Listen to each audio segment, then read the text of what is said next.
everyone, it's Sharronda from payorwait, and today, well, not really today, tonight, because it's late and it's past my bedtime. Tonight, we're going to be discussing the Lovecraft Country Season 1 finale, Full Circle. We have come full circle, you guys. It has been 10 weeks. We have had so much fun talking to you guys every single week, breaking down the Lovecraft Country episodes. But where would I be? Who would I be? Where would this show be if it wasn't for my lovely two co-hosts? We have our Christina Hive, our Devil White Queen Stan.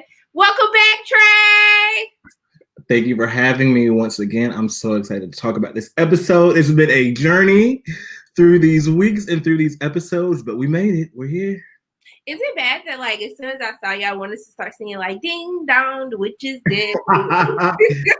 She is. And I know, everybody's excited about it, but we're going to have some thoughts about it. So excited. But I first have to welcome my other co-host, our favorite older sibling shade thrower. Welcome back, KB. Hi. Hey. So excited to chat about this finale. We made it, y'all. Yes, we made it. Christina dead. Like, it's just been a great day. It's been fantastic. This is just what I'm here for. So I can't wait to see how Trey gets dragged tonight. Hopefully I don't get dragged that much. But you love Christina, so I'm sure you're gonna get dragged. Like, we'll is see. it ever enough?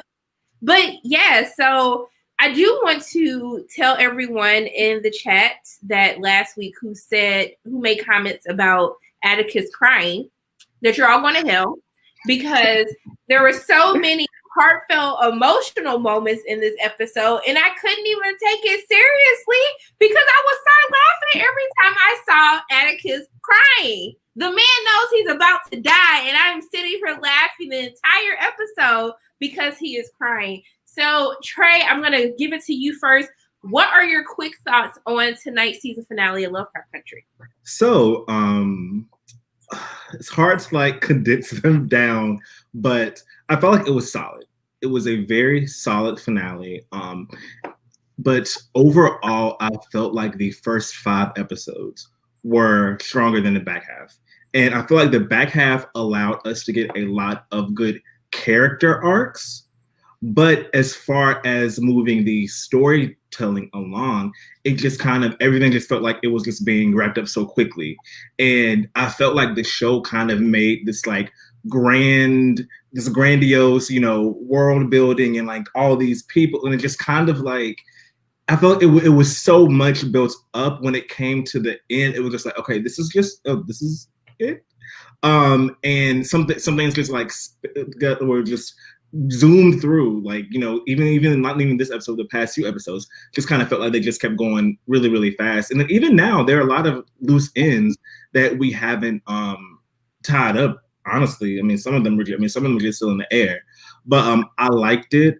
I liked it for the most part. I do feel like in the context of the whole season and kind of the potential because it had a lot of potential. I'm not sure that it lived up to that. From what I saw when I saw the first episode through the 5th and thinking oh wow, this is it.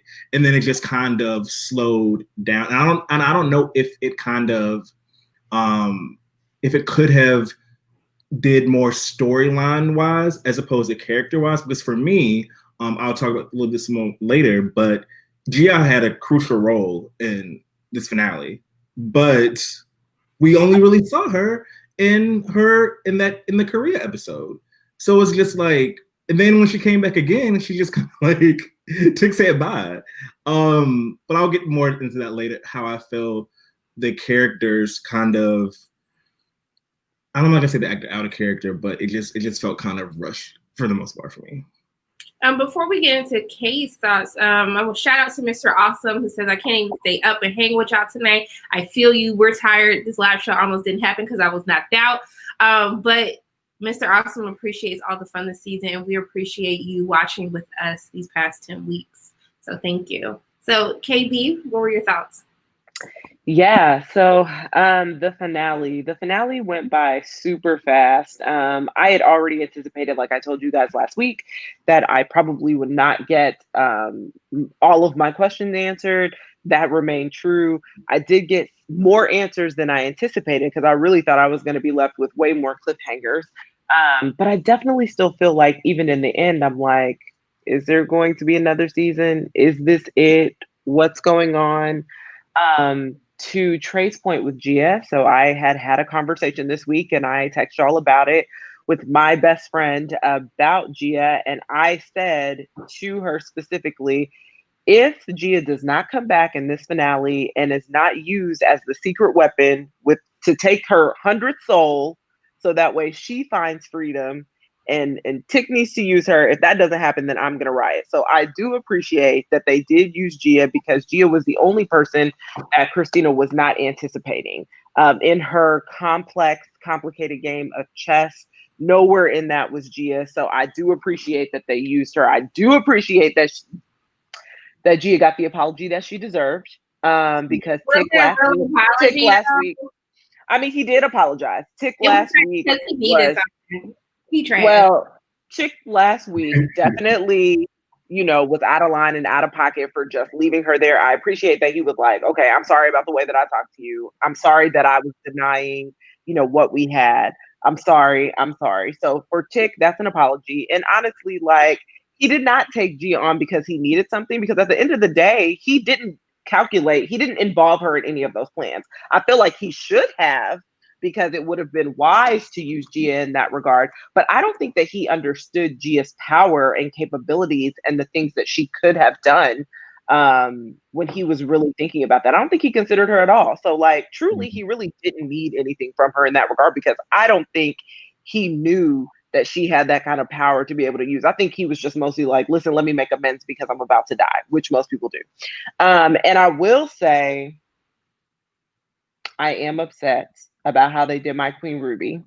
Now, I felt like she was gonna die. I mean, like, especially when she tried to steal that potion from Christina, I was like, oh, this not go in well. But I am like, here we are. And to Christina's point, which she was right, her telling Letty, you're actually the reason why your sister's dead, was actually true. Everybody kept saying, I probably don't involve Ruby in this. And Letty was hell-bent, my sister gonna choose me, she gonna choose me. And she was right. And I've been saying that all season long. When it comes down to it, Ruby's gonna choose family, she's gonna choose her sister, but it cost her life. So for me, I was really like, ooh, child, not Ruby taking that white lady off life support last week just to be replaced by herself. Ooh. That's how I felt. Like, oh no. So here we are. R.I.P. Queen Ruby. I really would have wished that she didn't die. And other point of contention, I truly wish that when Hippolyta took Dee into that room and we heard all the baubles and bells and there's some sort of scientific robotic lab happening in there, I wish we would have seen that, honestly. In these episodes, there's a lot of stuff that happens that again, they just tell us that something they just tell us something happened. Even I would have even liked to see, why couldn't we even just see the one with the robotic arm even push Tick back into the why could we at least just saw that? Like, I mean, yes, we could have seen a lot of things. I still am kind of salty that, we still only got Tick's high level version of what happened in the future. Exactly. We didn't see any of it. We just got some nuggets, and the nuggets were not that robust. Yeah. So I wish we had some more, I wanted to see what happened with Tick in the future. I wanted to know a little bit more. But this episode was really about Tick making amends. I mean, that's truly what it was. It was him making amends and accepting his death and lying to his father because, he and Letty just had to you're going to be a single mama, boo. And that's the direction that we in. Uncle Daddy. I want the record to reflect. I asked them for their quick thoughts, and then 10 minutes later. Okay. I mean, technically, you should have known. I mean, I just thought y'all was going to give me high level. You tried, but it just kept going. It's okay though. It's okay. I guess my quick thoughts. For me, I just felt like I enjoyed the episode. I think after episode 7, I readjusted my expectations. I mean, I just had a conversation with myself. I said, you know what, Sharronda, this is not how the first 5 episodes was. We're going to get a different second half of the season. And so, like, your questions are probably not going to be answered. You still don't know nothing about Letty's family, who her daddy is. We don't know who the father is. So, yeah, I mean, so I felt satisfied. But I think also, too, like I text you guys, I think what really will morph my opinion better is if I know that this is the end of the story, or if they're going to continue the story in season 2, if we have a season 2. So, I actually read an interview that Misha Green did with, I didn't read it. I saw that season 2 was in the headline. So I clicked on it to see what she said about that and then exit out. But she was asked about season 2. She said basically that they don't know anything yet, but if they were to do a season 2, then it would have something like, it would have the same spirit, carry the same spirit of Matt Ruff's novel and representing people who haven't been seen in the genre before. And to me, that hinted to me that if they were doing the second season, they may not return to the story. That's just how I interpreted it. But yeah, a lot of deciding how the finale, like, if this is a finite story, then okay, that was a good finale. But but even then, they still left a lot of loose, I'm glad Dee came back and finished her because, first of all, they left Dee. And which is a theme every time. They left a live body. So when Dee was like, they never learned, it was probably talking about not like Christina, but like, I mean, her family not going to learn either, so. Yeah, I mean, but when she was reading the story, I mean, in the book, because then it had me think, I was like, so you've had this book and ain't nobody read the book? Like, I thought she read the book, but she read the line in which it said, like, they will have to realize that they will have to spill blood other than their own. So I looked at it, she felt like this is what needed to be done. But I guess, I mean, let's talk about the beginning of the episode. So let's break this down. We're getting ahead of ourselves. Let's bring it back in. I wanted to ask you guys specifically about the journey that Tick and Letty went on at the beginning of the episode. They both had to speak to their ancestors. But before I get into that, I did want to ask you both, because I love that for this series that women have been at the forefront. And when you look at the ancestors in this episode, all of the ancestors were women. But I thought what was missing was George. And I thought it was really weird that if Dora appeared in the first meeting that they had with the ancestors and the second time when they needed the ancestors to get Raggedy Titus's skin, why do you think that Uncle George or Uncle Daddy or Daddy was missing from this episode? Especially since everybody was like, Uncle George is going to be in all 10 episodes. He was like, found again except for one more episode. But Trey, what were your thoughts on Uncle George's absence? They just knew that Uncle George was about to come back. He was about to be alive. But I think that we kind of got, I wouldn't say like a closure, but we did see him in Hippolyta's episode. So it's not like we hadn't got him again in this season. And I feel like it kind of would have taken away from that moment at the same time too. Like for like the powerful woman to be there and then like Uncle Daddy popping up. I don't know. That's just me. Yeah, like we didn't need George. The Shaga, the little devil creature thing with the eyes. Why are they saying this, George? Oh. I don't know. I don't know. But I will say that I just personally feel like we didn't need George. Like, first off, the bloodline is her bloodline. It's Dora's family. So it made sense that it would be 3 generations of women on, Tick's mom's side. And because they're all related, like George technically is not related to them. He has no connection to that magical bloodline. So why would he appear? There's no need for him to appear because what they're trying to do is rectify this particular bloodline. And that made sense to me because obviously, Letty's only on the journey because she's carrying Tick's son. Otherwise, if she weren't pregnant, she wouldn't be on the journey either. Like, I mean, it's truly just about, kind of their bloodline and that particular source. Okay, what were your thoughts when Tick has a conversation with Hannah in regards to that? I didn't know that Hannah killed herself. I don't know if I didn't either.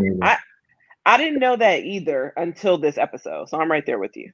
Okay, because I was just making sure. I was like, maybe I missed something. I don't know. I thought I watched these episodes multiple times. But yeah, so Hannah reveals that she killed herself and that the reason that they all have that birthmark was actually a protection spell in order to hide their bloodline from any of Titus's family or henchmen, so they wouldn't be able to find them, even though clearly they found him regardless. So what were your thoughts on the entire interaction with Tick and Hannah, but also too the heartfelt interaction that I could not enjoy with Tick seeing his mother again? I'm so mad that you could not enjoy that. I mean, for me, it just came truly full circle, like the title of the episode, like being able to understand, I think, Hannah in this context, because of course we've seen her in these visions, these premonitions time and time again, but she's not speaking. And so one, it was finally good to hear Hannah's voice, because please, girl, tell us what's going on. Please give us this guidance because we need you. And I think it was really interesting too, to kind of see what their version of the ancestral plane looks like. Like for Hannah, she created this room of fire for protection. And I thought that that was really interesting, particularly because in our community, in our culture, we always say that we've been forged in the fire.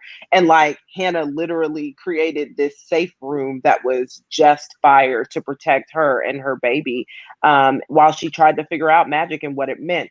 I think that I'll say, because it mirrors it, Letty's conversation with the great grandma, which honestly, I don't know her name, so sorry about that. But Letty's conversation with her, like mirrors the conversation with Hannah, in the sense that you can see that she's learned some lessons even in Hannah's absence that she's trying to pass on to Letty, so that they don't make the same generational mistakes moving forward. Like her goal is really to prepare Letty to be better, I think, than the ancestors. Whereas Hannah is really just trying to go back and rectify what she was wrong. Okay, I think y'all will tell me her name is Hattie. I'm sorry. So Miss Hattie. So when Miss Hattie is speaking to Letty, I just liked the mirror image of both of them having their conversations, because they represented two different things. And I like that she says, oh, Tick has his own journey. We can't be concerned with that. This is your story. This is your journey. How can you push forward? I will say that the interaction with Dora, so y'all know, my theory this whole time is that Dora really wasn't really dead, but clearly she was. R.I.P. Dora. So I was wrong about that. But it was good to see her see Tick as an adult and see kind of the man that he became, even if it was only for a second, and even if, quite honestly, she knew that he was going to die anyway. So it was just kind of like an ending. But I love that she says, hey, this is actually not an ending, it's a beginning. And I was just like, okay, girl, but still it's going to end with him. Like, I mean, like it is the beginning. You still gonna die by the end of this episode. Right. I'm like, okay, girl, so true. Like it is a beginning of sorts for, the generation to come, but it is still his ending. So first, thank you, Ambria, for the super chat. And Danielle says, and Trey, I'll kick this to you. It seems that they all have to sacrifice themselves at some point in order to continue the bloodline. So what were your thoughts on that?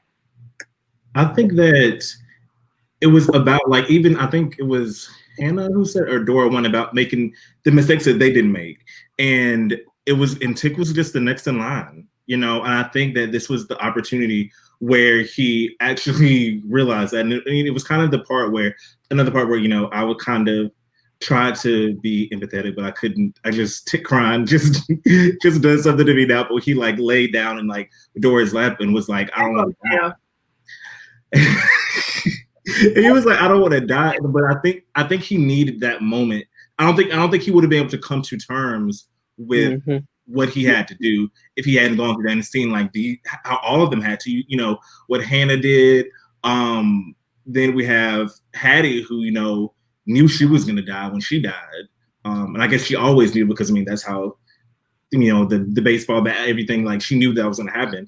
And then it was just his time. It was his time next. I think that allowed him to piece it together and, prepare for that moment.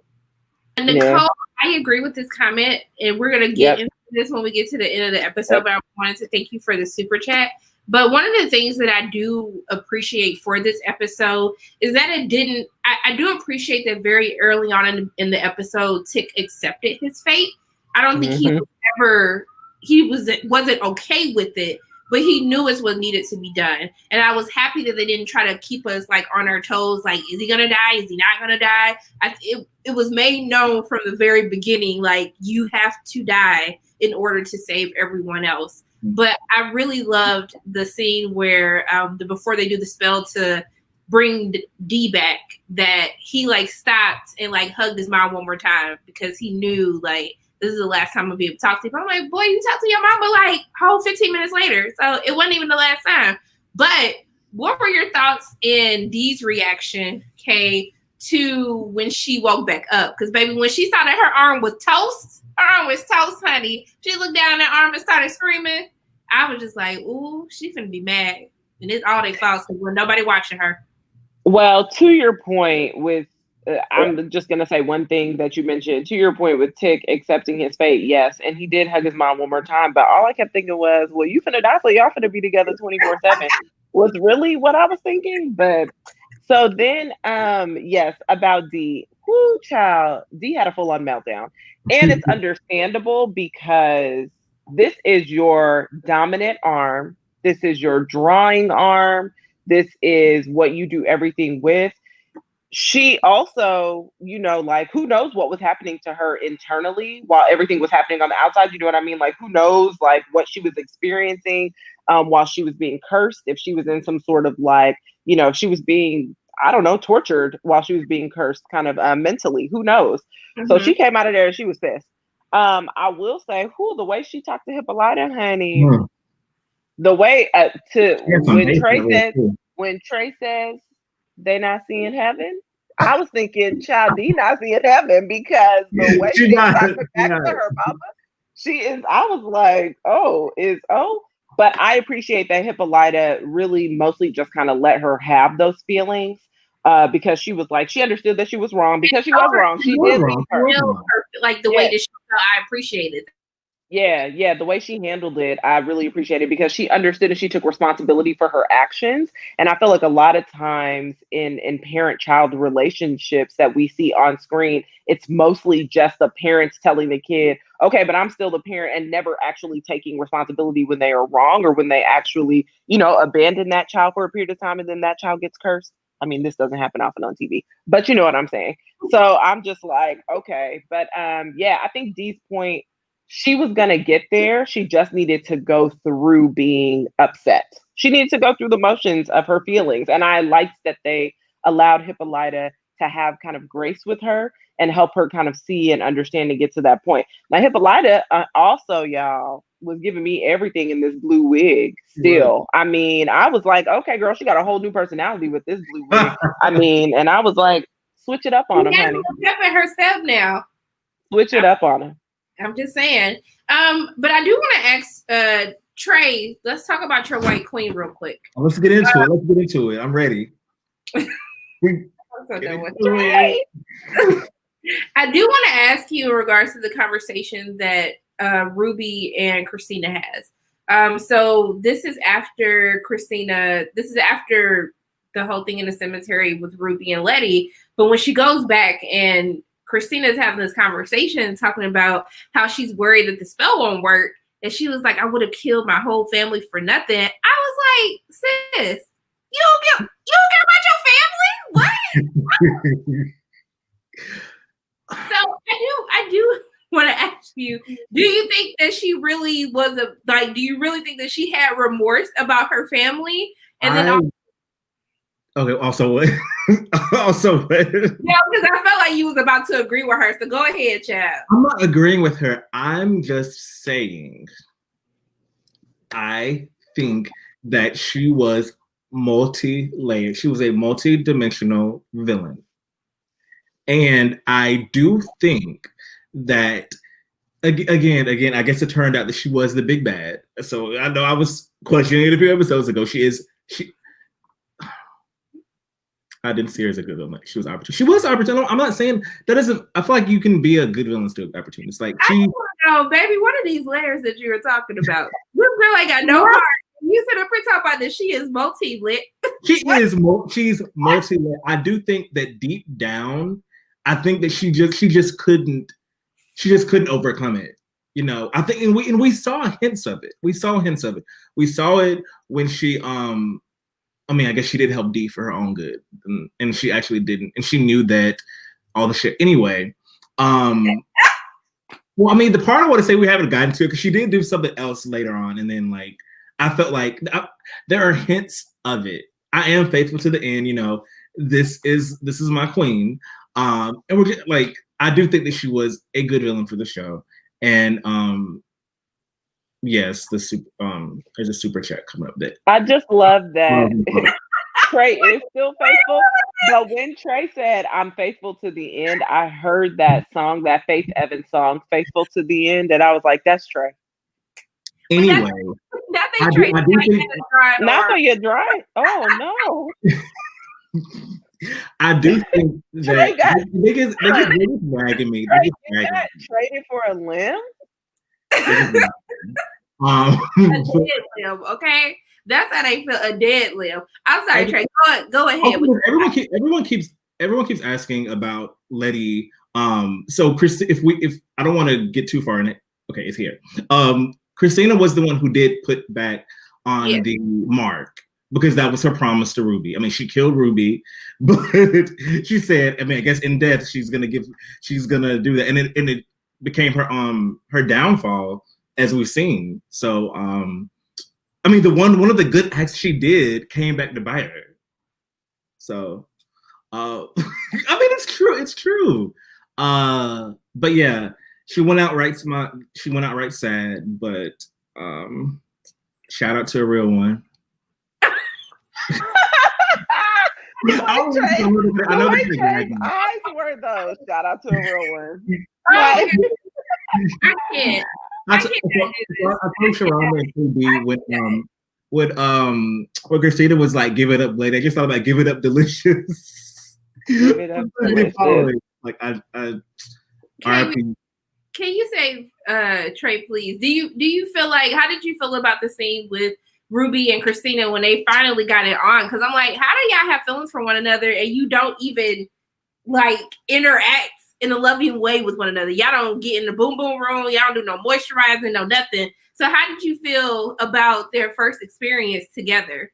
I mean, I felt like it was a long time coming. Like, I knew it was going to happen at some point, that they were going to be intimate as their true selves and kind of not in this potion-filled version of themselves, where at least one of them has the potion and is, you know, some other being.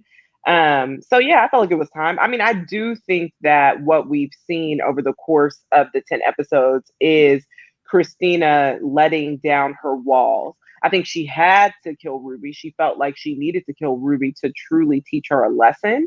Like, oh, you can't cross me. And I also think it just came out of the sheer fact that she was heartbroken because, you know, right before she kills Ruby, Ruby basically says, "Oh, your spell will work. You have me now. We're family."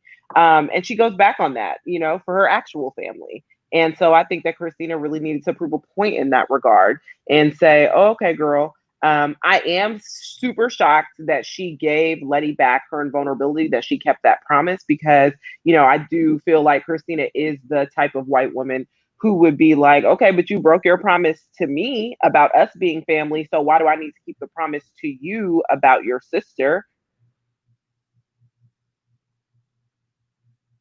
When, you know, down the road, they're fighting each other so intense, etc. I was like, dang, I was like, oh, what's going to happen?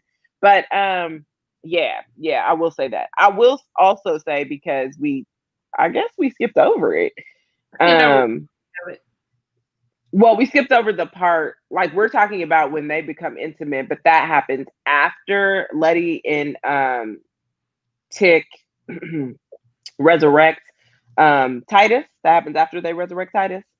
So I was just like, they don't become intimate until, you know, after that. So I'm like, oh, okay, we skipped over it a little bit. But I will say my favorite scene of this episode was just Letty and Tick in the elevator, where they finally utilized the elevator instead of driving, taking the elevator, and it's just them, you know, nothing but the music playing over, but it's really just them holding hands, having a final moment, almost one of their final moments as a couple. I did appreciate that. Yeah, I mean, that's one of the things I mentioned in my review that you guys will probably never see because my computer has been downloading it for 3 hours. One of the things that I did mention is that I did appreciate for the finale, they just allowed Letty and Tick to be in love and to be a unit, to be one. Because I feel as though the whole second half of the season, in episode 5, they make this commitment to one another to say, like, we might not know what love is or have had great representations of that in our lives growing up, but we're going to, like, figure this out together. But I feel like from episode 6 to episode 9, they have just been separate. They haven't been on the same page. They've been very secretive. And so I was just happy that it just sucks that it took, like, the last 2 days of Tick's life to get all of this together, but I'm happy that we focus on them just being together and in love and seeing him kiss and hold Letty like when they go to get baptized and just really have some real conversations. I wish she should have got her son before all of it, but I guess they had a lot to bind this family. I mean, girl, ain't no time to do all that because we had to answer 39 questions before the episode ended. So it was really like, we don't have time for this. We know they in love. We know they know what they're doing. Here we are. I mean, but I will say, yeah, like seeing that type of representation of Black love was just really beautiful to witness. And also seeing a softer side of Tick. He was funny. He was goofy. He was letting loose. I mean, truthfully, it made me wonder, like, if I knew how much time I had left, what would I do? And I felt like that was Tick's mindset kind of during this episode. Like, I know I only have 2 days, so let me kind of see things from a different perspective. Let me cherish things. Let me look at things through a different lens. Let me laugh a little bit more. And I wish we could have seen Letty and Tick laughing a little bit more. How about they go on a date? How about, he woo her the way he wooed Gia? Because, I mean, here we are. But we didn't get to see any of those things. And, we won't because now he's dead. Shout out to Nicole VT. She said, I have to send my support to my faves. Also, people push that like button. And then also to GH. Thank you, Sharronda, Trey, and Kay for providing us with such great Lovecraft after shows. Thank you both for your support. We really do appreciate it. And thank you as well, Jade. Now, I do want to talk about some poor decisions in this episode. So I was really confused that after Christina comes in and takes the vulnerability, even though I first thank you, Tick, and everyone for not trying to make a deal with the white devil this episode, because I was like, if he goes ahead, if he really decides to give her the book of names, I was going to come through the screen myself and fight Tick. But what I want to ask you guys is specifically, how did you feel? Why weren't y'all at Letty's house to begin with? If Letty's house has a protection spell that wouldn't even let Captain Lancaster in, it wouldn't let Christina Raggedy behind in, why are y'all just lollygagging at Hippolyta's place, just chilling, coming up with a master plan? Why were we doing that? They didn't have Montrose in there straightening up the books, putting the books on the shelf, just sitting there, just having their leisurely good time. Letty and Gia over there, I guess, making friends, being friends and stuff. It was, I didn't get that. Like, go home, like, just. And it just, I mean, I guess it was also a part of it. It was juxtaposed with Tick still coming to terms with what's about to happen. And this scene also was a precursor to the fun car scene, which felt like something bad was going to happen during it, but it didn't. But I feel like this kind of went in hand with that scene because they were kind of just like, working together and stuff. And I mean, I get it. It still could have been at Letty's house. They could have still been doing all of that. But yeah, I was about to say, yeah, I don't know why they were, kind of at Hippolyta. And maybe it's just to show that like they wanted to be surrounded by Tick's family in their space. You know what I mean? I have no idea. But I will say that when Christina walked in saying that she wanted to trade, the first thing that came to my mind literally was Solange's A Seat at the Table album, where she does one of the Master P interludes. And I think it's the For Us By Us, where Master P says he offered me $1 million to use my name. And I argued with my brother who thought I should take the money. But I asked him, well, then what do you think I'm worth? If this white man is offering me $1 million, then I must be worth 40. I thought of that immediately because I was like, if Christina is offering him a deal to protect his family, then this book must be worth leaps and bounds. You know what I mean? Like, beyond his family and beyond this bloodline. And I could see that, like, the hope in Montrose's eyes when he was hoping that Tick would say yes, and the relief when in Letty's eyes when Tick said no. Like, because he finally understood that it was so much bigger than him. And I was like, ooh, child, yes. Like, finally. Yeah, like he finally kind of just released that. And I was like, ooh. And then right after that, which is so weird that it made me think of that album, particularly right after that, she plays Solange's Weary. Yeah. And I was like, oh, that's so weird that I was just thinking about this in this particular scene.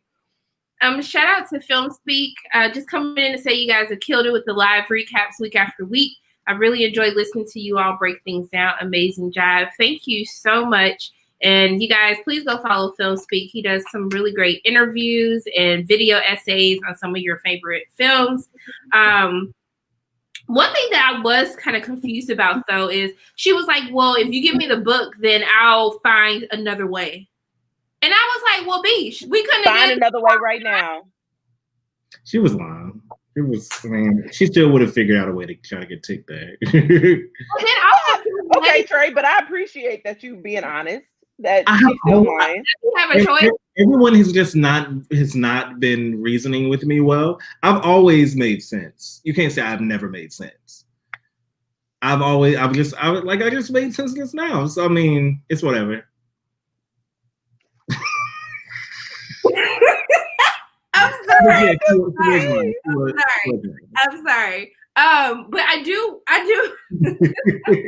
put off for Trey. I'm so sorry. Yes, I have made sense. I do want to point out, since everyone's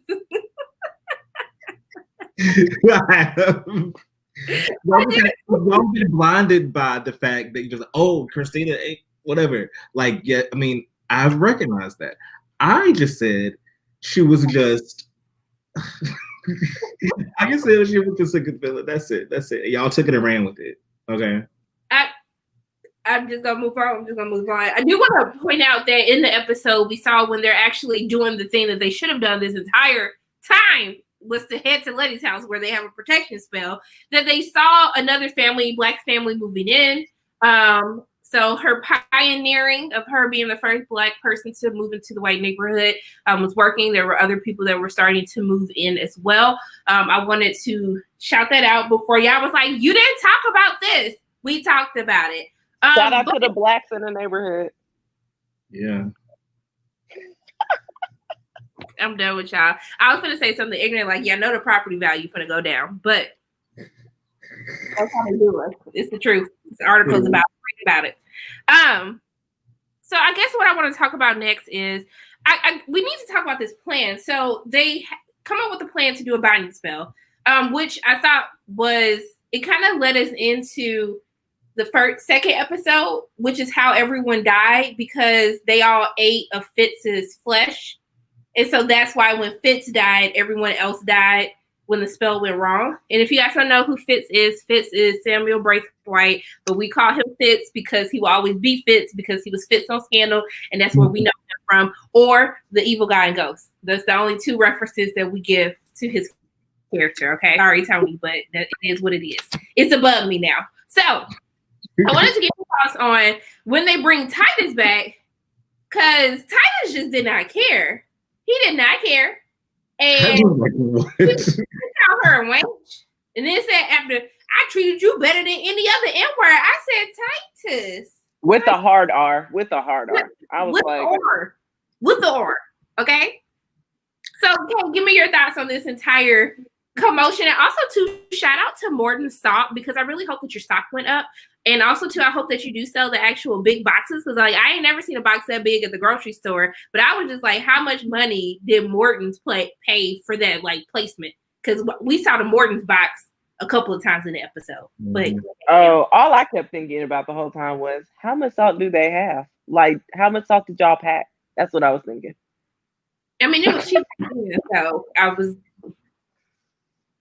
So, what was your thoughts on the summoning of Titus, and even when Titus went to go warn Christina what was happening? Because he was like, Titus was on a mission, honey. So one thing that was really interesting to me was that Christina knew who he was immediately. Like she said, Titus. Like Titus. And so, it seemed like he did too. She said it like she was somebody. She said it like she sees Titus all the time, and I'm like, Titus has been dead. So I was confused. Like, girl, are you just summoning him all the time? Like, how you just act like y'all have met before and y'all kiki? Like the way she was talking to him was like, this is super normal. So I was like, oh, that's odd. Because if that's the case, I would have loved to see her, like more in depth about her and Titus. Like I would have wanted to see a little bit more interaction in terms of her summoning him, because it really just felt like super familiar. And not just from the portrait. Like I know she had seen pictures of him, but I just felt like their interaction was more personal, if that makes sense. Like in a weird way, because I was like, girl, I know you ain't never met him though, like not for real, because he died, but okay, girl. But anyway, but the people saying, do you know them N-words got the book of names? Yeah. And I was like, I mean, he didn't even say the book of names. He just said those N-words got the book. And then he vanished. And so she was like, oh, well, I already know what this means. And I was like, wow, he went straight to the white source to help her.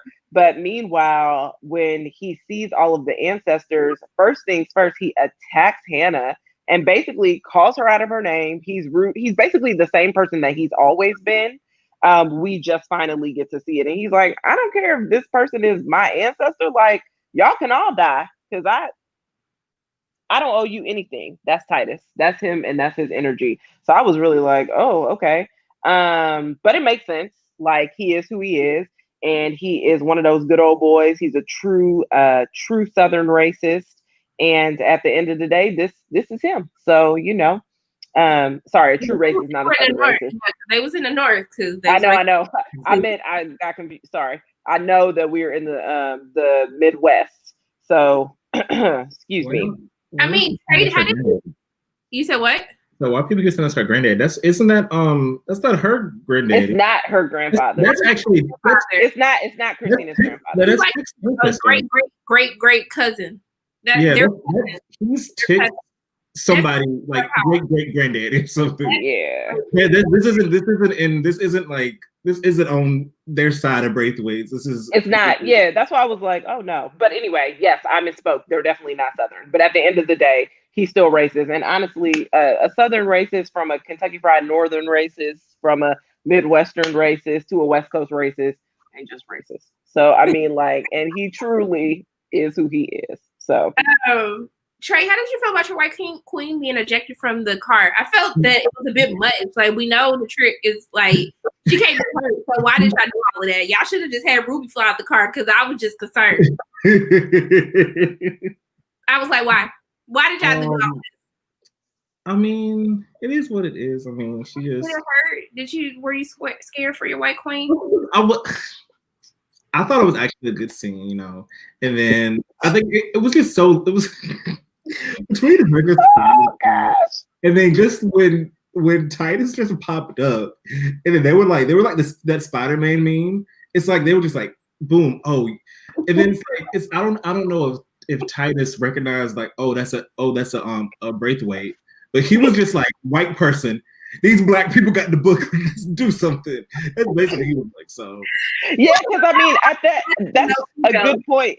That's a good point, Troy. He didn't know who Christina was. He was just like, it's a white person. Hey, these black people got that book. Like, he was like, what? I mean, truly, the racist that he is, like, they got this book.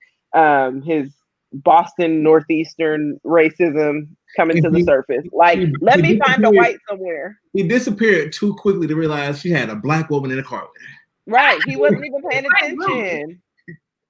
And not a black woman now, Trey. Now, Trey, don't downplay it now. Don't downplay it now. It was not a black woman. It was her boo. I mean, so what are you guys' thoughts? So let me get into the conversation with Tick and G.I. Because actually, I'm not going to ask you guys my thoughts. I'm going to give my thoughts because I think that you guys are being way too easy on Tick, trying to say that he was on his apology tour. I'm trying to set my life on the right track tour. No, he is being selfish. So you wait until you about to die to be like, you know what it was for me. Let me tell you what it was for me. When he said we family, I said family. We're family. You told me to get the F up out of your house. Don't come back. You've been calling Colette for 10 episodes, calling me Colette. I got on a plane and came here. You disrespected me in the way that you did. And you're saying that we're family. Now you're saying that it was real. Houseway. And y'all really ate it up. Y'all just fell for it. I didn't eat it. I don't think that, right. Yeah, I was about to say, like, it's not about eating anything up. At the end of the day, he was apologizing to her. Like, that is an actual fact. He definitely apologized to her. That still doesn't mean that, he was raggedy for a lot of these episodes. That doesn't mean that it negates the fact that he still has some additional growth and growing to do. But ma'am, if this is your boo, what they say about you, Sharronda? I haven't left or objectified him in a strong 2 weeks. Okay. So wait, you put him out 2 weeks ago and we ain't know? Yeah, I knew that. I've been saying since the beginning of the time that he is an F boy. Just because you're an F boy don't mean you can't get it at the same time. It's just I would never date you seriously. Right. And so, but that's the end of the day.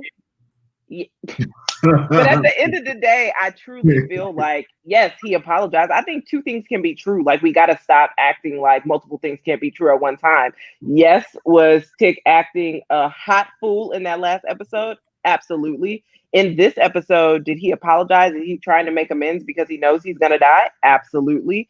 Are they truly family? Like, I mean, honestly, family can sometimes treat you in ways that are not appropriate. I will say that. The family is Tick's husband, so I guess if you could do that, then they family. Then I guess she's gonna be the godmama now. I mean, honestly, they were sister wives. They were sister wives when they showed up. Honey. It's like, is that grape flavor? It's blackberry. Oh, okay. It's basically like LaCroix, but like a different brand. I'm trying. But also, you mean without all of the chemicals that LaCroix adds? Yeah. Dang. Well, don't just. Dang, like we can't have nothing. I'm just saying LaCroix does. Like, it's. I mean, this probably does too, but I just need this like a little something that wasn't just like water. So. Right. Okay, switch it up. But anyway, yeah, that's how I feel. I feel like, I understand everything that you're saying, Sharronda, but I definitely still feel like he definitely apologized, but that still doesn't negate the past. Like, you know what I'm saying? Like, two things can be true. Exactly. That's what I said. I said they're sister wives. Honestly, they can raise that baby together, honey. Teach this baby Korean. Why not? That's how I feel, KB. Family? Yeah. But can we also talk about so they end up having their conversation, and so G.I. I mean, Uncle George was really right. They fit the whole cast into Woody. Like, the whole cast was in the car. Technically they were, because Ruby was Christina and Christina was Ruby. So technically the whole cast fit into their car. Christina was jamming. I'm sorry, what? I said Christina was jamming in that car. The music. You mean when she murdered Ruby? Oh, okay. That part. People keep pointing out that, which I didn't realize. Ellis in the first episode, Ruby says she hates the song that they were singing in the car, but Christina pretending to be Ruby was into the song. So it was like a little nugget that Ruby didn't like that song. But wait, in the first episode, that's what multiple people have said that. Okay, I do recall in the first episode Ruby saying she hated a song, but I don't remember what it was. But apparently that was the same one. Yeah, and that should have been our clue that it was Christina. Oh, y'all better come through with this. Okay. Let me go make sure Misha didn't say this. I ain't finna give nobody no credit. Let me see. Petty. Sure. I'm about to be petty. That's what I do. Petty by middle name. I don't care. They already know it. But I thought that Ruby was Christina when she was at the gravesite. I did too. I thought she was gonna snatch that book and she was gonna be out and just that was gonna be that. That's seriously. It turns out that was still Ruby. Yeah. I'm not trying to bring nobody to the cookout. Let's be real. Let's be honest. Honestly. We honestly don't need to give out any cookout invitations, honey. We're just gonna keep the cookout to ourselves. We're okay. And also, we'll get to this later. Woody is the real MVP of the series. So the part that really grosses me out in the episode is when Tick has to do the binding spell. Baby, when he took that piece, why did it look like they cooked it though? Because it looked totally different. It looked totally different. Like they seared it a little bit, just gave it like a little bit of heat to it, made it, medium rare or something. But when he gave him the alcohol to like wash it down, I was just like, sir, won't they mess it up? I was just really confused by that. But I mean, it doesn't matter at this point. Like, basically he barbecued that piece of the heart. Then he had some blood. Then he topped it off with some moonshine. Typical. I like how Kate just made it seem like, oh, it's just every day. That's what we do. Whatever. But I do want to ask you guys, Trey, what were your thoughts? Actually, no, this is her queen. Kay, both y'all queens technically. How did you feel about the fight between Letty and Ruby? Whoo, child. So I will say, I definitely feel like Christina is raggedy for fighting a pregnant woman. Like, I will say that because the way she was body slamming her and like punching her in the face, I was like, wow. She really beat her. He didn't care at all. I was like, well, for someone who promised, Ruby that you wouldn't harm her sister, you're sure going there. Like, I mean, you're really trying to like, punch her in the throat and mess her up. So, not Barefoot Contessa. I do love Barefoot Contessa though. She always makes those cocktails that are like triple the legal amount that you should be drinking. But yes, I will say I just was like, okay, Christina, like you're really coming for her. But I also will say that Letty was holding her own. And also I forgot she was pregnant at times because of how hard she was punching. That first punch that she threw at Ruby Christina or whatever we're calling her, I was like, oh, and it's true. I actually thought about that, Ellis. So yes, to your point, I said the trauma that this baby is going through because my God.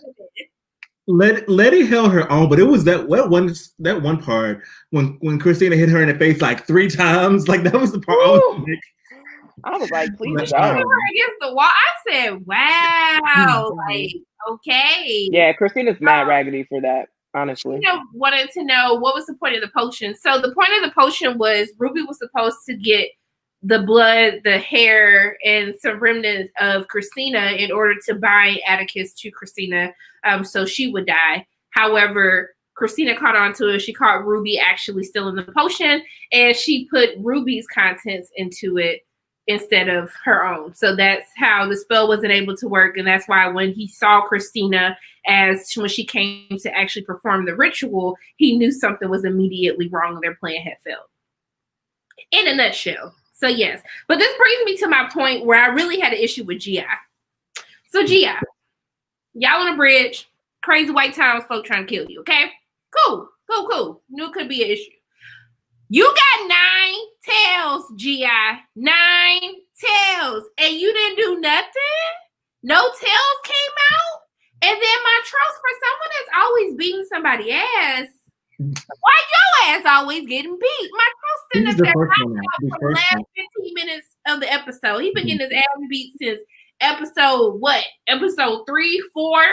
I'm just confused at this point. So what were your I'll be honest and say that, like, this entire series, like, Montrose doesn't really have any life skills, if you think about it. Like, what life skills have we seen that Montrose has? Professional drinker.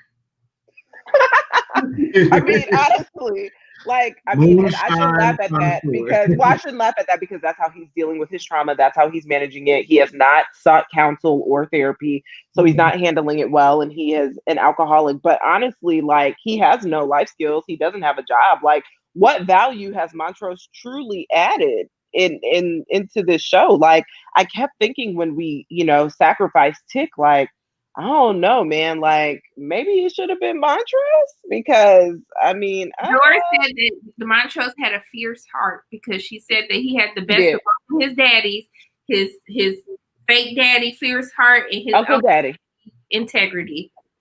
Well, I mean, I sure, but yeah, I just really feel like, I don't know. I feel like those white people, those townspeople were very children of the corn, the way they came out for Tick to take him to his fate. I was like, oh, this is too much. And the way Gia was looking like, I never seen this many white people at once, but still didn't bring out her tail. Yeah, I definitely feel like, Carlos said that he did picturizing, so that is a valuable skill. He was right. It works for his boo. I can't remember his boo name.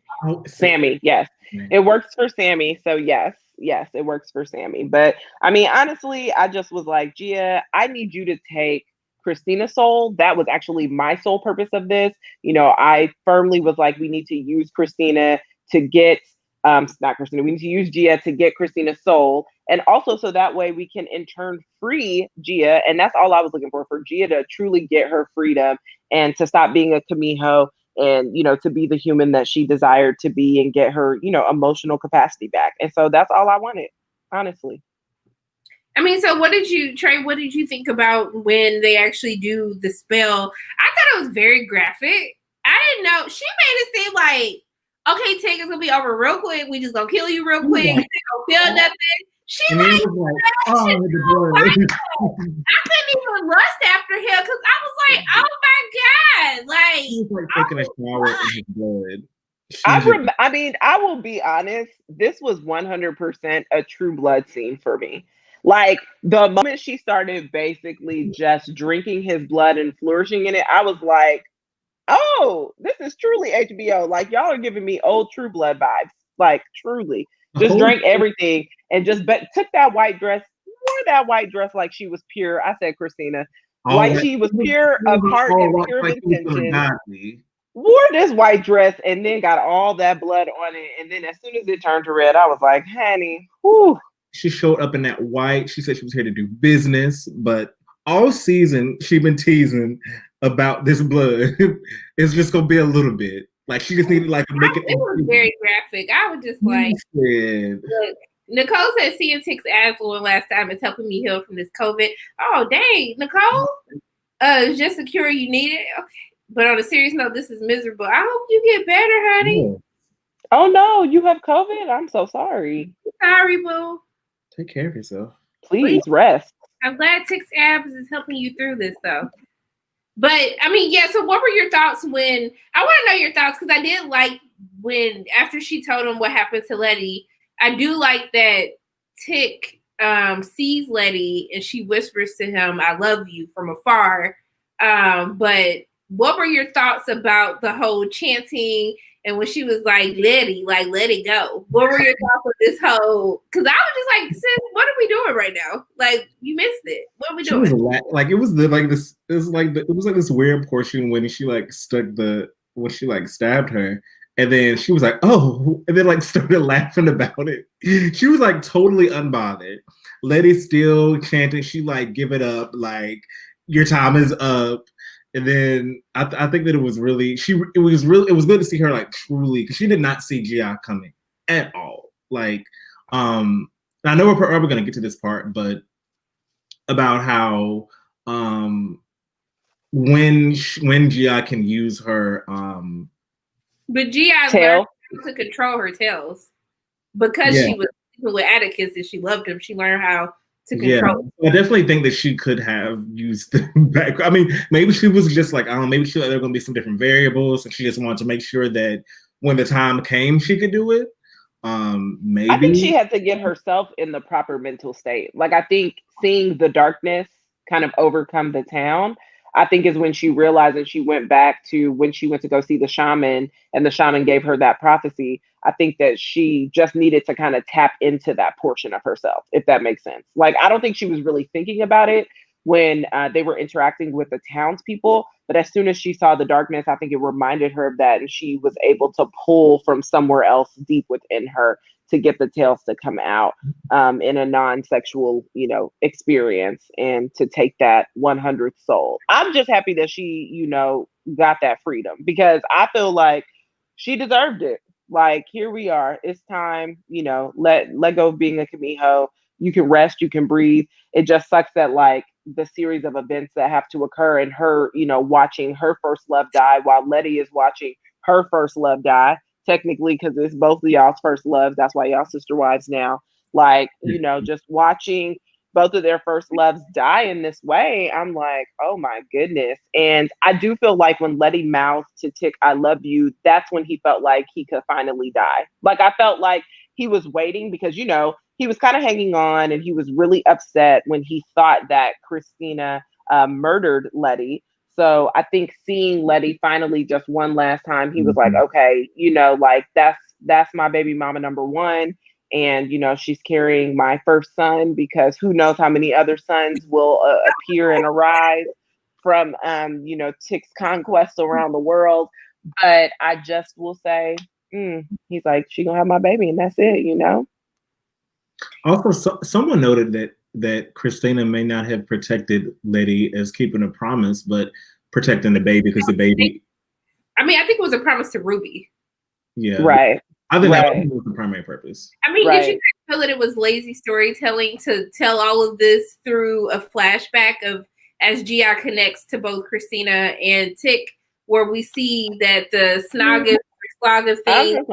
I don't think so. There are other issues. There are more issues that I have than that. I think that to close up that there are other outstanding questions that I feel like would take precedence over me trying to figure out. Like, I didn't have an issue with that part. I don't think. I didn't have an issue with that either. I don't think it was lazy storytelling at all. I think it was right in line with Gia, because remember, initially with all of the other souls except for Tick, Gia could only see, their past right before they died.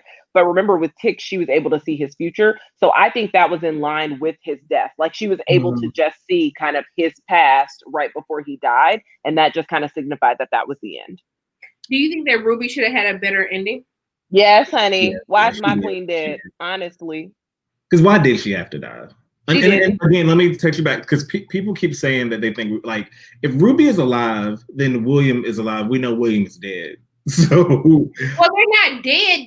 I mean, they're not dead, but they're not gonna come back. Like, and we don't even know if they know where Christina lived to even go and get Ruby, or to know that that's how her potion works.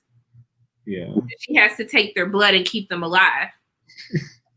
Somebody said Ruby spent her whole life wanting to work at Marshall Fields and looking after Letty. Oh no! Y'all going to hell, okay? I mean, technically, all this magic, and I feel like y'all could bring everyone back. I mean, technically speaking, because I'm often reminded that Letty died in episode 2. As she died and she was resurrected. Like, technically, if we can resurrect Letty, then we can resurrect Ruby, and we can resurrect Tick, and Uncle George. I think Ruby on screen would have been a little bit much. I thought that was like the optics of it. Oh no, I know that, but I'm just saying in general. If we can do it, we could bring everybody back. Technically, I mean, if we gonna do it, we can go all the way. This is for you, Trey. Trey. A warning. Y'all are still not getting my Christina sentiments, but it's fine. It's okay. I do want to talk about the scene with Montrose, because that's what got me. I said this dude been asleep a whole 15 minutes of the episode, and then wake up when he started calling for Atticus. Montrose was knocked out. He was knocked out. He was injured. Yes, because he was injured in the towns fight. Don't give him that much credit, honey. Did they have him on a stretcher or something? Yes, because he was injured in the townspeople fight. He had him on a stretcher. Oh, I'm sorry. He was injured in the Children of the Corn fight. They had to bring him up in there, and then he wakes up. Wait. But he was asleep. And he came back. He was like, asleep. He should have just had to wake up and be like, what I missed. But he was like, he said, Tick, wake up, Tick. I was like, sorry, like you missed everything. He missed the slice of the arm. He missed it all. Which, to be fair, I'm glad he missed that. Like, that would have been mad traumatizing to see his son. I mean, it was obviously traumatizing for everyone else, but I don't know how Montrose would have reacted, you know, watching his son get all of that blood just leave his body. They got jumped by a whole town. I don't care. He did. All the children of the corn. Hippolyta was taking names out there. That's not an excuse. Because Hippolyta was wearing. Hippolyta is from the future. Okay, so I mean, she was wearing them out. Yes, from the future. Hippolyta said, "Oh, I know kung fu." Right, but y'all not gonna try to make me feel bad for Montrose right now because he been giving his money. But also, I did just say Montrose don't have no skill. So what y'all think? Like, he can't fight. He doesn't have a job. So like, I'm sorry. And obviously, I mean, clearly, Michael K. Williams is a phenomenal actor because you know the amount of just chaos that Montrose provides. Trying to figure out. Well, no, seriously, just trying to figure out his own life. Like, Michael K. Williams is phenomenal. Jonathan Majors and his crying face is Michael K. Williams and that confused face that he had Montrose's whole season. I ain't gonna lie. We started calling him, and then when they started crying, it was just too much. And then when he wrote, I really did enjoy that this episode was really about breaking generational curses, but also to equipping the current and future generations with the tools to really be successful. Like with Dee, how her mom learned how to draw so she can come back and teach her daughter how to draw comics so she can be better. How, you know, Ethel, Hattie, whatever her name is, how, you know, told Letty not to be fearful, right? So I like that they show how important it is to break those curses, but also to learn from your past mistakes and to train your children to learn from your mistakes. Because I feel like we have this disconnect. You ever notice that now when you're older and you talk to your parents and they're just like, oh yeah, I went through something like that. And I was like, well, bitch, why am I just figuring this out right now? Like, I could have prevented a whole situation if your back behind would have just told me what you done went through so I can learn from it. But I appreciate that. So I do want to get your thoughts on Dee, though. So Dee's been unsupervised for the whole episode. So they brought her back. Okay, Dee's been unsupervised for 5 episodes out of this show. I mean, honestly. So, like, what are we saying? Like, Dee just goes unsupervised. I think I feel like a lot of people are like, okay, some people call her a psychopath. So hold on. Antebellum was not better than this finale. I mean, it was not better than this finale. Let's rewind. Let's rewind that. Anyway, well, I did not see Antebellum, so I don't know. Like, I'm not saying what she did was like. I don't think anything that's wrong with what she did. Like, this woman literally murdered her cousin. Probably would have killed them. I mean, if she needed to kill them for some reason, probably would have killed them. She really could have saved Dee when she didn't anyway. And it was just like, and when she's sitting right there, like if Christina would have gotten it, you think that she would have been like, okay, well, I ain't got magic anymore. Let me just like live my life. She's not gonna do that. But whoever said the Antebellum comment, I'm sorry, I was blowing my nose. You're not seeing heaven. No. No. I will say that. So Dee was in the car, you know, living her life. I'm not going to say unsupervised because she's always mostly unsupervised, it feels like, as of late. So she was mostly just living. And when the 2 creatures were duking it out, the one black one and the one white one, I don't know if y'all saw that one of the creatures was black and one was white. And I was like, oh, is this some symbolism? Okay. So they were fighting each other. And, you know, Dee gets out at the end. We see her crush Christina's neck, which I just also felt like that was harsh. For me, I didn't like that Christina's death was at the hands of Dee because she is a child. So I don't think that she's a sociopath, and I don't think she's a psychopath. I just wish they would have picked a different character to do it. Like Snog eat her head. That's what I thought was gonna happen. I thought the Snog right. Or just let, kind of it be at the hands of Letty, because Letty has lost so much due to Christina. And I feel like, yes, Dee has lost a lot due to Christina, but there's a lot of stuff that she also still doesn't really know, because to your point, like the family wasn't being open about the things that they were going through with Dee. And a lot of that was probably due to her age. But yeah, I don't know. Like, I still don't feel like she's a psychopath. I don't feel like she's a sociopath. I just wanted it to be a different character to take Christina's life.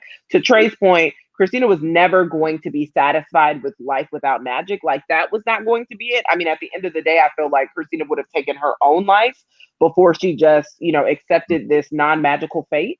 But yeah.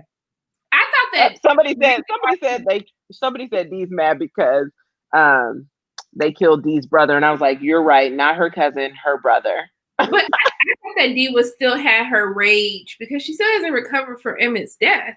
You saw that she was scratching out their faces on a newspaper article showing that they were acquitted of his murder, and I felt like that was Dee's way of saying at least somebody is going to pay for murdering the people I love. Because at this point, not only did these people kill Emmett, but Christina was responsible for her father's death. She was responsible for Tick's death.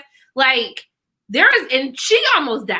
Like, because of Christina, like, all this craziness happened to Diana. And so I felt as though that was her revenge. And also, too, she was reading the book where it said that they had to realize that other people's blood would have to be shed instead of their own. And I felt like she felt as though that she was fulfilling some type of.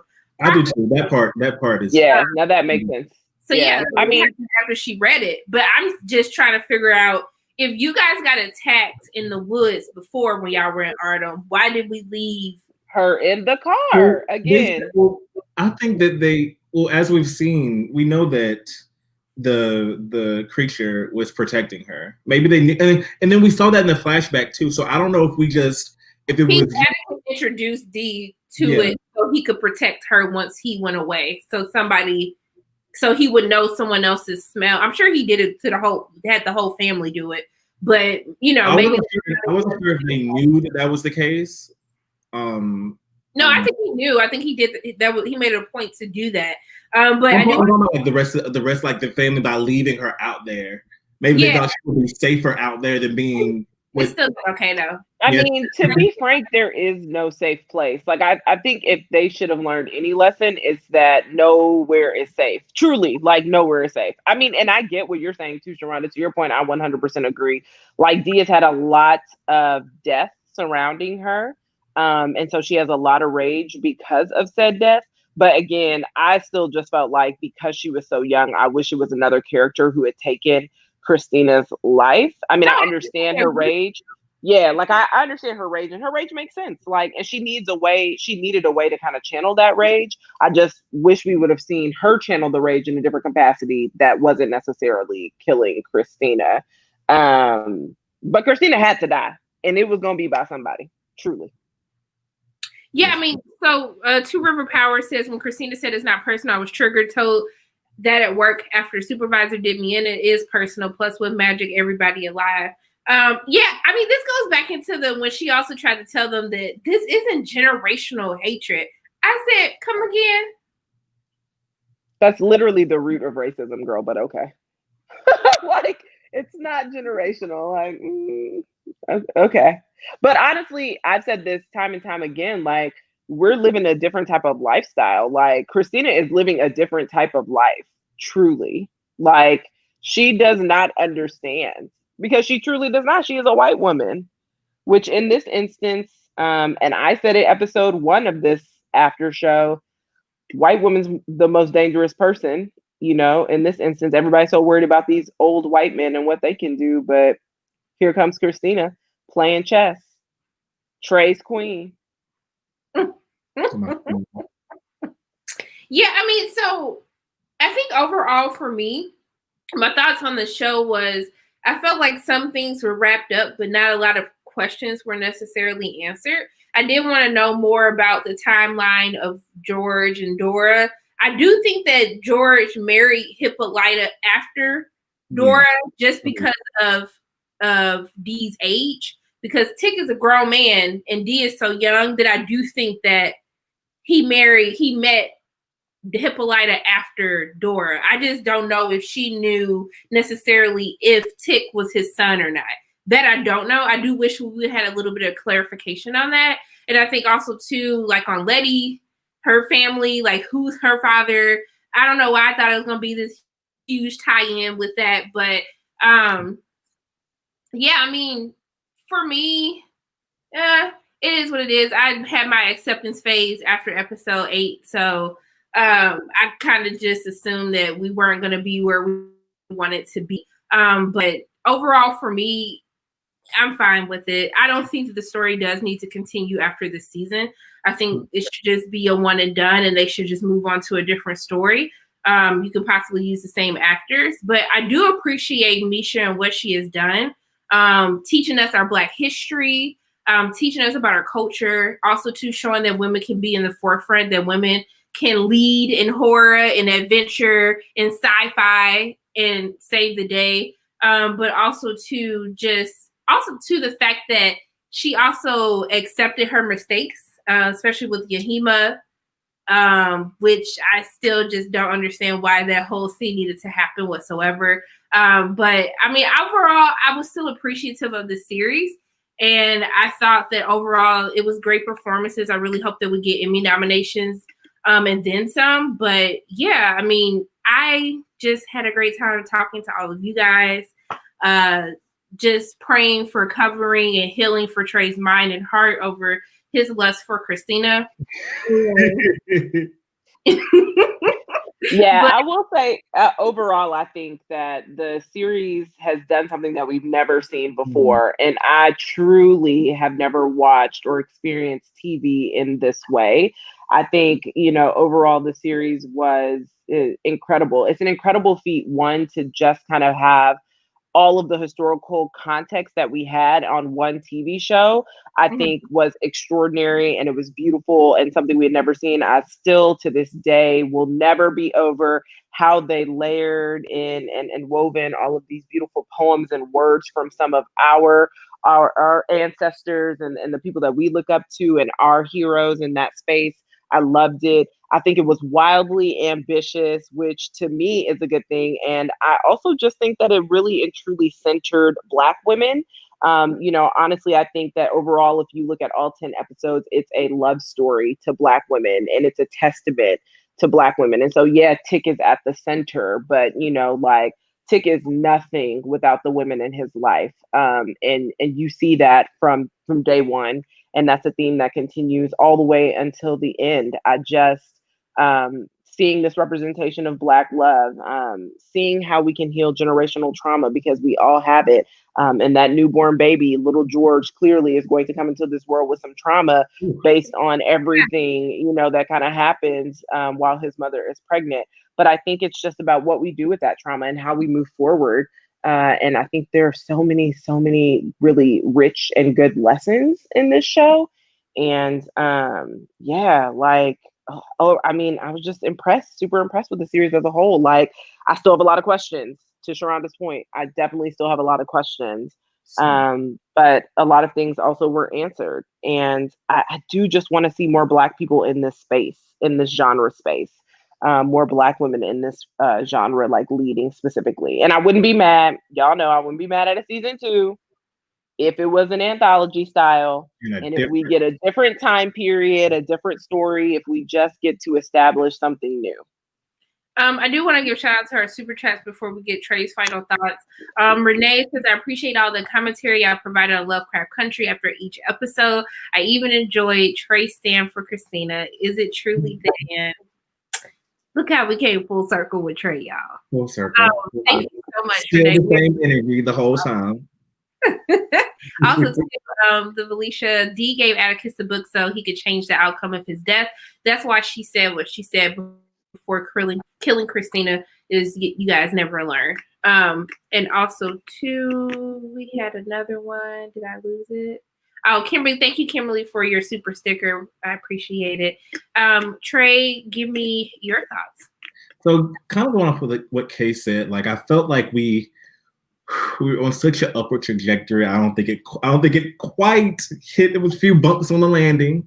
As when we're talking about story tie-ins and just the overall story development, but we've never seen anything like this before, especially with Black people and horror. And I just want to see more of it. I really hope that HBO and Misha Green can come to some kind of deal on a season 2, and we see them take on another time period. Same actors. I know Jonathan Majors is booked and busy, but if he can somehow fit this into his schedule. Angelo Ellis is too. So I mean, it's a cast that's always working. But I would love to see them take on another time period and continue to show this representation. And yeah, definitely like American Horror Story. So I think that could really be cool. But not I would. Please don't revisit this again, though. Not a realtor is gonna find their body in the basement, though. I mean, like 3 bodies in his basement. They probably gonna blame it on Ruby. It's more than that, though. I mean, there are truly and don't go to Letty's house, honey, because you're gonna find 37 bodies in that basement. Truly. Chloe said, I still don't like how they did Ruby's character. You know what I mean? I do. Y'all know that was my queen for life. I stand Ruby.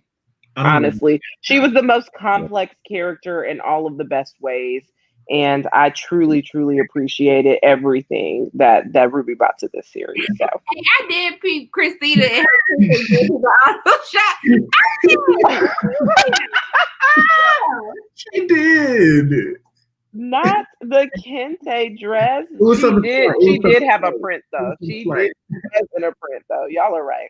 I said, you just slept with her one time, and this is what you got. Actually, this was before y'all slept together. Okay, I will let it slide. So, wait, how you gonna let it slide? Huh? I said, how you gonna let it slide? Because she hasn't slept with her yet. Nigerian Medic said Matt Ruff was on all 4 on Nerds podcast and said he wrote a rough draft sequel to Lovecraft Country and sent a copy to Misha Green. Oh, so that could be something. Granted, the series did go, different angles than Ruff's book did, but I do feel like it's good to have that as a basis. And we've seen previously that shows when they no longer have source material, they go off the rails. Like take, for instance, Big Little Lies season 2. Like when you don't have a basis, like it doesn't. That's why we don't want to watch them in season 2, at least with the same story. Like they can do some type of remix again, but it's just because then when it comes out and it's not good, then y'all gonna be mad because it's not good, and it's gonna ruin what we had. So Game of Thrones. Yes, Game of Thrones. Oh, we can't even. We don't. I'm sorry. What? Okay, there we are. Game of Thrones. I know that Game of Thrones also struggled. And I think too they took some liberties towards the end of True Blood as well. I'll post my stuff this week. I do have a busy week of interviews, so it's not gonna be tomorrow. It'll probably be Tuesday, Wednesday, because I have interviews on Monday, Tuesday, Friday, Saturday. So it's a week. Give Sharronda some grace, like she's gonna give y'all those interviews. And it's my birthday this week, okay? That's right. Happy birthday week off, okay? And I just want to thank the Lords for removing my zits, because I said, Lords, the only thing that I want for my birthday this year is to go into it with some clear skin. And I just want to give my praise reports that when I woke up today, before I went to sleep, I said it is done, okay? And you know what happens when you say it is done? It is done, okay? Because when I woke up in the morning, because I've been drinking my water, okay? When I woke up in the morning, the Lord said, all is well. It is done. And I said, thank you, Lord. I'm sorry. You have a super chat. You have a super chat. Oh. Why won't let me click it? Hold up, y'all. Should put my glasses on. Okay, hey April. The finale gave me the feeling when you finally go to a club, your friends been hyping up, but the drinks start at $30 and the DJ insists on shouting over every song. I had fun, but meh. Oh, I think not those $30 drinks though.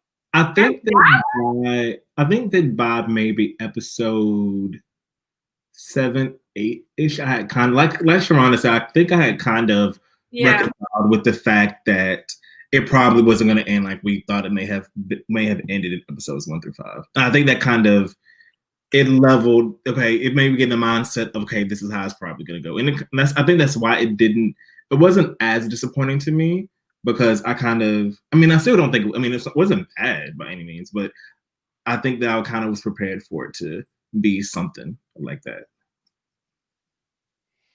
But I probably a journey. My headphone fell out. Sorry, I was trying to kill something.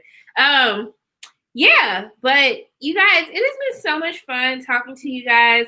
I am so just amazed by you guys' support for the live after show. I know when we first started this, we didn't know what it was going to be. We didn't know that we were going to have to trade in for Diana's toasted arm, but we have gotten through it, and you guys. Maybe I'll get traded back in the next draft.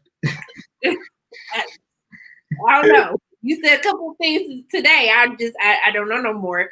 But I really do appreciate all of you guys' support. I appreciate you accepting this new format, accepting my wonderful co-hosts, KB, Trey, Joelle, Robert, Maria. Like, thank you, everybody who has helped with this after show. Thank you to you two for always coming back. No matter how many times we drag you, Trey, thank you for always coming back. Okay. But yeah, I mean, if you guys have any last minute questions for us, I'm going to be so happy to start going to sleep on time on Sundays because I've been working at 7, y'all. It's 12 o'clock at night. I mean, I'm just saying, I don't know when we will be back again. I know. Can I get your commitment? Because I got to put y'all on Front Street. Can I get your commitment for Euphoria? Maybe. Oh, yeah. Oh, yeah. Yes, that's the excitement they had. Okay. So y'all we love Euphoria. That's my vote. I'm a Zendaya stan. I like Zendaya more than I like Christina Braithwaite. So shout out to Abby Lee though. She did that. You probably like Jacob, don't you? I don't know what's his name on the show. No, I'm not a Nate apologist. I'm not. Okay. Actually, I hate almost every character on that show, but that's not. Oh wow! Not almost all of them. Though. Elliot was on here. Hold up, Elliot. Hey, Elliot said something. Oh, I should put my glasses on, y'all. Oh, this panel is always fire, and I'm gonna miss talking Lovecraft Country every Sunday. Shout out to the chat and amazing people on this amazing after show. Elliot is amazing as well, and he is another Black film critic. Movie Files. Please go follow him. Show some love. And also, too, is Nerd Guy Productions in here? I don't know if Nerd Guy Productions was in here, but he shows love, too, and he has a pretty cool YouTube channel as well. So I wanted to give Nerd Guy a shout-out as well. I am not doing Human Centipede. They're doing another one? They've had a couple of Human Centipede movies. I mean, like still now, to this day? Wow. I don't know. I won't put it past them. First name, last name wants to know what is the next HBO show. The next HBO show that I will actually be doing is called The Undoing with Nicole Kidman and Hugh Grant, which will premiere next Sunday on the 25th. So that is what I will be doing reviews for. And then also to another show called Industry, which is coming out. Industry. Probably. Yeah, HBO has Industry is pretty good. You have The Undoing Industry, and there's also We Are Who We Are that comes out on Monday. Don't get them started. They've been asking me about this. Like, are you gonna We Are Who We Are? It's a lot. It's like when Christina walked in, I was the only person thinking, let's jump her like right now. For real, they should have. I don't know why well, she has a spell, so it wasn't nothing they can do anyway. But yeah. Please do Insecure with these two. if they will come back. We don't know when we're gonna get an Insecure though, because it takes like 3 years in a normal year to get Insecure. So we don't know when we're getting Euphoria either. Technically, we don't know when we're getting anything because production. They did production on Euphoria. They teased a special Euphoria episode in one of those promos before it came on tonight. Well, because they started filming and then they stopped it, and they haven't picked it back up yet. I mean, so I don't know. As be out and thriving. I mean, they might as well just do it at this point. I know they didn't know if Zendaya was going to be able to film Spider-Man before she did the season, so I think it depended on. Oh, and they pushed the Spider-Man release date though too. But they're filming. I thought, or they are a different movie. I thought so. I think that they're filming now. I just know they pushed the release date, which may have something to do with her schedule. I don't know, but. Nicole said, don't forget to vote. Yes, I voted yesterday. So I do not care who you vote for. Just make sure it happens. And also, you guys have done amazing with the reviews. Thank you so much. And yes, this election is so important no matter what side you're on. Just please always exercise your right to vote. So many people died for us to have the right to have the freedom to choose whether or not we want to vote. KB, not this KB, wants to know, am I doing any? I've done a lot of Halloween reviews. I did. You did Hubie. I did what? Oh yeah, I did Hubie. Books of Blood. I'll be reviewing The Craft Legacy and Spell and The Witches, if that counts as a Halloween movie. So yeah, there'll be some Halloween content coming out, and I'll be interviewing Omari on Tuesday for Spell. Also, too, make sure you guys go follow KB's long titled YouTube channel. Just through the lens of Lady KB. Thanks for the plug, though. Oh, yes, I saw Kid Detective, Jeremy. I loved it. It's so good. I love Kid Detective. It's so good. Trey, do you want us to talk about your YouTube channel? Is that your side YouTube channel? Oh no, you can talk about my YouTube channel. I try to keep it updated. I try to forget sometimes, but I've been trying to keep it up to date. You can follow me. You can subscribe at Trey Mangum TV, and same as usual. Instagram Trey.Mangum and Twitter Trey Mangum with no dot. And you guys, my Twitter. At the Lady KB, TheLadyKayb, because it's cut off here. So that's the only reason why I'm spelling it. So I kind of said shout out to y'all. I've thoroughly enjoyed y'all every week. Can't wait to see y'all for future shows. Hey, we can't wait till we get the next best thing to come back and do this live show. It really has been a lot of fun. I think this is worth noting. Why does no one miss William? Who said nobody miss William? Because I miss him every day. We just kind of let it go at this point. He's just, I've come to terms with his death.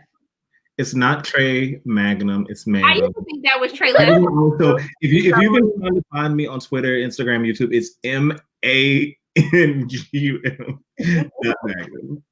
And yes, me and KB, I think that was question was to KB. Me and KB have done a podcast together. We have. It's called the Color Grade Podcast, and I am sure that more episodes will be coming in the future. So yes, just wait on that. Wait on that announcement about the Color Grade Podcast. I haven't watched the new Walking Dead show. Oh, right, yeah. Because I just haven't had time to watch it, so I apologize. It's just a lot coming out right now. I'm just feeling attacked everywhere. So, yeah. Someone said the way Atlanta is that they think that we have the cure. This is why I just sit in my house and I don't go anywhere because we wilding out here in Atlanta. That's why I stay home. Have worked with Brandon from Just My Opinion, but hey Brandon, everyone please go follow Just My Opinion Reviews. He's another Black film critic as well, and he just did a relaunch with his YouTube page, has some cool merchandise, a cool new logo, so please go show him some love as well. And where the interviews, they will be coming later this week. And thank you, Renee, for subscribing to everyone. We appreciate you. And thank you, Renee. Yeah, so I think we answered everyone's questions. What do you rate? This would be the last question by Honey Queen. What do you rate Lovecraft Country out of 10? I will give it an 8 out of 10. Because I still think the performances are great, and the fact that it was very educational, ironically. And the fact that we get to see Black people play in so many different genres and women taking the lead, like, I still give it an 8 out of 10. I will let the last 5 episodes slide. That's why we took 2 points off. I was about to say, because like, my gut wants to say 7.5, but my heart wants to say 8. So I'm gonna go with 8. Did Christina give you that extra 0.5 bump? No, the 0.5 bump comes from just like what it represents and brought to us outside of some storyline hiccups. And continuity hiccups. I mean, some continuity hiccups. I think that it deserves that. Now, if another season came out and some of the same mistakes were made, then I wouldn't give the same grades. But for this one, I'll do it. But yeah, definitely the first half of the season probably would be 9 out of 10, to be honest. Maybe even 9.5. But yeah, I'd say 8, a solid 8. Yeah, so this is hard for me. I'm really thinking 8.5, 9 out of 10, only because the first 5, yeah, truly extraordinary. Like the first 5 game changers. But, I will say Hippolyta's standalone episode was really, really dope for me. Like, I loved everything about that. I do think these final 2 episodes gave us some answers to some questions. Well, the finale gave us answers to questions. I don't think episode 9 gave us as many answers as I think we could have had. And I feel like in those final 2 hours, if we just restructured and shifted some things a little bit between 9 and 10, we may have gotten a bit more answers, and it wouldn't have felt so rushed if we would have used more of 9 to answer questions. So yeah. Yeah, I think whole series, I'm going probably 8.5. Because 9 wasn't even like a character one, so they had enough time to like do some housekeeping and get some questions answered. I feel right. So yeah. Also, too, first name, last name said almost 1,000 people. We actually did hit over 1,000 people. We hit 1,004 viewers. So this is literally highest rated live after show out of all of them, and we couldn't have done it without you guys. So thank you so much for joining us. And remember, as always, protect your peace, protect your energy. Don't let these people steal your joy. I hope that you have a fantastic start to your week, a happy Monday. And I will probably be doing a birthday chat because it's COVID. I can't go nowhere for my birthday. So I'll probably post something to let you guys know that I'll be doing a birthday live chat for my birthday on Friday. So yeah. And y'all are so cute. People thought I was in my 20s still. I was like, look at y'all thinking I was in my 20s. Y'all so cute. Come on. But yeah, I hope everyone has a great night and a great start to your week. Thank you so much for watching us this evening on the Lovecraft Country Live After Show. And a special thank you to Trey and KB for joining us and always just bringing your positivity. And we're going to continue to pray for healing for Trey. But just thank you so much for being a part of this show. We really appreciate you guys. But yeah, those are our thoughts on tonight's season finale of Lovecraft Country. Yeah, have a great week. I love you guys 3,000 until I see you again. And I will talk to you guys soon. Bye. Thanks, guys. Bye.